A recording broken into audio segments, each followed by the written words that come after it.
Tidak cukup korek api untuk timbangan. Jelas sedang melakukan salah satu pekerjaan paling menguntungkan di dunia. Namun proses penambangan emas selalu memerlukan penghematan semaksimal mungkin.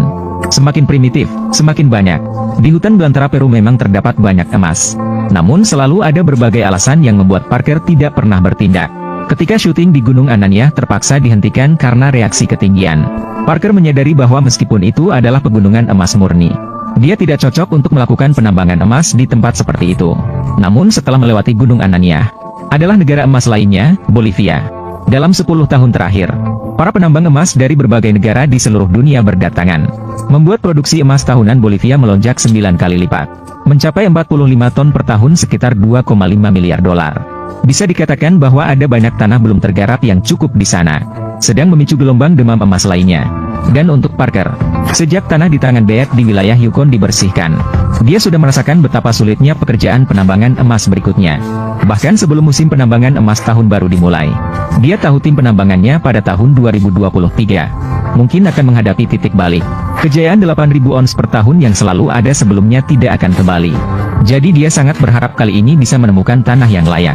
Namun sepanjang perjalanan, baru menyadari bahwa tidak semudah itu.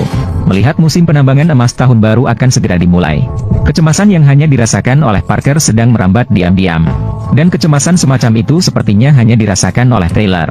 Melintasi pintu negara yang sederhana antara dua negara, tim ekspedisi Parker tiba di belakang Gunung Anania. Itu adalah kota tambang kecil di Bolivia, Potosi. Setelah waktu yang lama, lapisan emas di pegunungan Anania terkikis.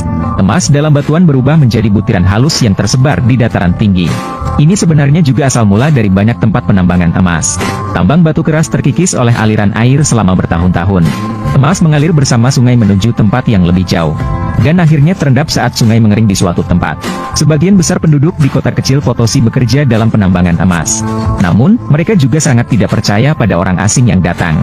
Terutama pada beberapa orang asing yang muncul tiba-tiba dari mana saja. Beruntung, mereka kemudian bertemu dengan warga desa yang akan pergi bekerja di tambang.